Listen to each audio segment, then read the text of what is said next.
Bonjour, dans cette vidéo, nous allons voir comment créer un histogramme à partir de données qui ont été regroupées par classe. Pour construire l'histogramme, nous avons besoin de deux informations, c'est-à-dire les classes et des fréquences absolues ou relatives selon la situation. Prenons les fréquences absolues pour cet exemple.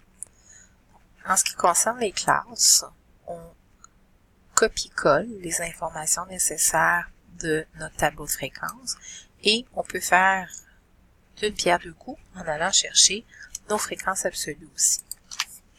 Donc, voici les informations qui nous seront utiles pour construire l'histogramme. Pour procéder, nous allons insérer une zone graphique vide qui sera notre histogramme dans laquelle on va insérer des données. Donc, on insère notre histogramme. Prenons l'histogramme 2D. Alors, il nous faut maintenant sélectionner les données qui nous seront utiles. Lorsqu'on clique sur la zone graphique, on peut venir chercher l'outil Création. Ensuite, on clique sur Sélectionner des données. Pour l'instant, notre graphique est vide, donc c'est la raison pour laquelle il n'y a pas de série. On va cliquer sur Ajouter. Pour la zone Nom de la série, nous n'en avons pas besoin parce que c'est le nom de la série, c'est le nom qu'on insérerait si on avait besoin d'une légende. Alors ici, étant donné que nous n'avons qu'une seule série de données, il n'est pas nécessaire d'identifier la série. Pour les valeurs de la série, ce sont les fréquences. Alors on efface le 1 qui se situe dans cette zone-là pour aller sélectionner par la suite nos fréquences absolues. On appuie sur OK. On revient à notre fenêtre précédente. Alors là, nous allons sélectionner les éléments qui vont paraître sur l'axe horizontal, c'est-à-dire les classes. Alors, on clique sur Modifier et on vient activer la zone souplage d'étiquette si elle ne l'est pas déjà. Et ensuite, on peut aller sélectionner les classes. On retourne à notre menu en appuyant sur OK et une deuxième fois sur OK pour revenir à notre graphique. Pour un histogramme, les rectangles doivent être collés ensemble. Alors, on va le faire en appuyant avec le bouton droit de la souris sur l'une des bandes. On vient ensuite cliquer sur Mettre en forme une série de données. Et on va inscrire ou on va descendre la largeur de l'intervalle à 0%. Donc, on constate que nos bandes sont bel et bien collées. Cependant, l'intérieur des bandes ainsi que le pourtour sont de la même couleur, si bien qu'on ne les distingue pas les unes des autres. Alors, pour changer la couleur du pourtour des bandes, on clique sur nos bandes et cette fois-ci, on vient chercher le pot de peinture et dans l'option bordure, on va sélectionner un trait plein et changer la couleur. Donc, on peut prendre par exemple la couleur noire pour que le pourtour des bandes soit d'une couleur différente puis qu'on les voit bien. On peut maintenant inscrire le titre du graphique.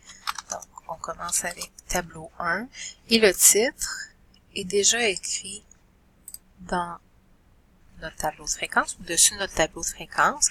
Alors, on peut venir sélectionner l'information, la copier et ensuite la coller dans notre tableau à l'aide des touches CTRL-C, CTRL-V qui sont des raccourcis. Le titre doit être sous la zone graphique, donc on va le déplacer sous graphique. Voilà, de taille 12.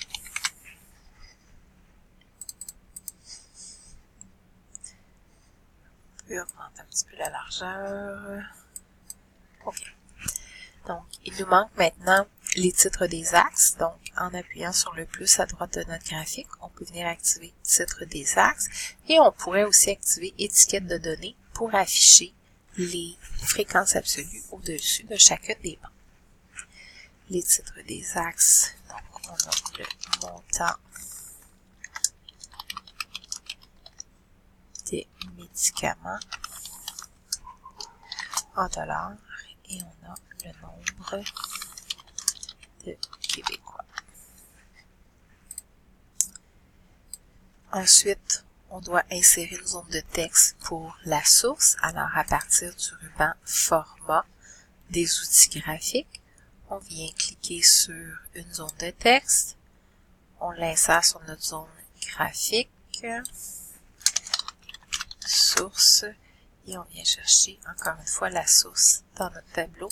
On peut faire un CTRL-C, CTRL-V pour copier et coller l'information.